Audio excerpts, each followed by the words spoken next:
technically not supposed to get together. No, I was basically in a relationship situation type deal. He was technically legally married. What's good, y'all? We back with another YouTube video. It's your boy B Crispy. What's up? It's Alex. All right, today we want to talk about the topic of, what's the topic? Not my type. Not my type, but we got married. We got some things to cook up. I'll kick this one off. So, P-Gang. So, I'm the type of dude, I don't usually go after the women who everybody likes. That's just me. So, when I met my wife for the first time, I was in the barbershop, and she came in, and she had some, like, booty-ass shorts on, tank top. Everybody like, damn, what's this white bitch, this fat ass, da-da-da-da. I'm like, oh, shit, you know, cool. Not like I ain't seen a butt before. It's fine. But everybody was all on her. I wasn't too fond on all of that. You feel me? I usually want the person that's all the way in the back that nobody really cares about. That's the type of person I am. But that's how it was when I first laid eyes on her. So I wouldn't say that's a red flag of mine, but it didn't really interest me to talk to her or approach her. That's just how I felt. But that was the first thing. That's, I guess you could say, red flag, or the one thing that wasn't my type about her or whatever. But anyway, so my type. I was always dating like girls that were preppy. It was white girls, obviously. I went to a predominantly white college. So there were white girls who kind of had their stuff together. Good job, usually doing more than me. Prissy, because I found entertainment in that. I feel like if I was dating somebody that was just like me, I wouldn't like them. That's just how I felt. But turned out that I was fucking wrong. But anyway, prissy type of chicks. And they didn't really have butts and shit. They usually had tits. No really crazy ass or none of that stuff. Usually attractive to the face. And they were just cool. You feel me? Solid sixes. You feel me? 5, 6, 7 at the most. But yeah, that's kind of like my speed. That's what I was looking for. Now, if you want me to be real, my type, if I could pinpoint it, a Latino chick, nice butt, big tits, talk Spanish. That's like my type. Like, that's the type of stuff that I fell for. I dated a girl one time that was similar to that, and it was a horror story, but we can get to that in another video. But that's my type. What's your type? My type? I mean, I was kind of young when I met Brandon, so I didn't really have a type, but I did go after, like, certain dudes. I am more into the chocolatey men. So I always went after like light skins with dreads who were tall, like 6 foot taller, athletic, popular, but not like the asshole popular type of dude. So when I met him and everybody's talking about, oh, this new barber's in town, blah, blah, blah, and he's dark skinned, I'm like, oh, no, because I don't like dark skins. I like light skins with dreads. But I was young, so I just, you know, I tested the water with a little bit of everything, but my type was definitely a light skin, dreads, beard, you know, that type of speed.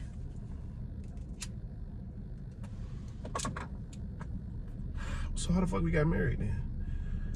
If I have my own specific type, Latina style, mixed girl type vibe, that type of stuff, and you like light skin dreads, how did we get married then? Must have been some green flags in there. So, I'm gonna be real with y'all. So, growing up when I was 20, you know, I'm looking for looks. I'm not really looking for what's up here. I'm mostly looking for looks. Like, she gotta look a certain way. You know, after going through my first marriage, which failed, I understood what I needed in my life to be a better person, to be a better husband, to grow in life. So I think my whole idea of looking for somebody that look a certain way changed. So I think now as a 30-year-old man, I feel like it's important to find somebody that they don't necessarily have to be your type from the way they look. Like, they can have certain traits They have to be attractive. You have to be somewhat attractive to them, but they're not going to be exactly what your ideal man might look like, because it's more than just looks. Because when we're 70, we're not going to be that same baddie or handsome, good-looking, flawless man. We're not going to be cute and attractive at 70 years old. So it's more about what's in your mind instead of what's on your face and your body, I think. I agree. So I think... You need to clip your nails. I know. I'm not a big fan into like horoscopes and stuff like that, but like ever since I met her, I kind of pay attention to it a little bit more. But if you look up the horoscopes, I'm an Aquarius, she's a Libra. We compatible, which was shocking to me because I didn't know that beforehand. But I think we're compatible because regardless of how we look, in my weaknesses, she strengthened me. In her weaknesses, I strengthened her. She's more of the, she gonna stand up for how she feels. She gonna speak her mind. I'm more laid back, chill. The only time that I feel like I need to say something or speak is when I done had enough. Alex more like forefront. She can handle the business from a talking standpoint. I can handle the business from action, like who's gonna do the work. You feel me? So it's like we go hand in hand. When they say opposites attract, that is not the truth. No. You have to be somewhat similar to get along with you're with this person 24/7. You live with them, you may work with them, you see them at nighttime, in the morning, you're with them a lot. A lot of your life you're going to be with your partner.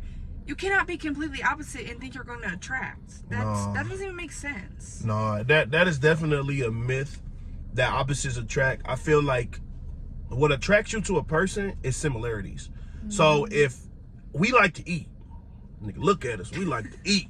That's why we thick. We like to eat. So we can do that. Now, if she didn't like to eat, we probably wouldn't get along because she would I want to eat salads and he want to eat a steak every day. Right. What the heck does that look like? Our characteristics are the same. So we laugh at people. We kind of rude. We kind of straightforward. We kind of the same person. So when you deal with me and her, it's like dealing with one person. Mm-hmm. And I think that's the goal of marriage. I think that's the goal of being in a relationship. Now, these are not things that you're just going to find out or know off the rip. It takes time. It takes time to know a person. It takes time to understand what you need as a person. And that can only happen if you're alone. If you don't take enough time to be alone and understand yourself as a person, you will never know what type of person you would need in your life. Maybe you might not need a person. Maybe because you that fucked up as a person, you don't need to be around nobody because you fucked their life up.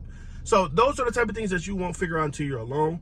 And then understanding your partner is something that you learn over time. And then I think another thing that goes hand in hand with relationships is that you need to be happy with yourself before you can expect happiness from another person. Regardless of if he's my best friend, my partner, we go hand in hand. If I'm not happy with myself, our relationship isn't going to work. So it doesn't matter how much alike or different you guys are. You guys have to be happy with yourselves and love yourself enough to want to receive and be able to receive happiness and love from someone else. You can't just expect that. Mm-mm.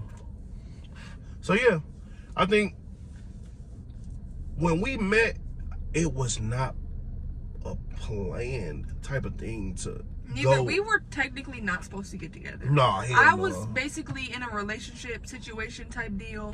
He was technically legally married. We were both going through a lot, trying to figure out life. I was very young. I had just graduated high school a year before that. Like, we were still trying to figure out our place in life.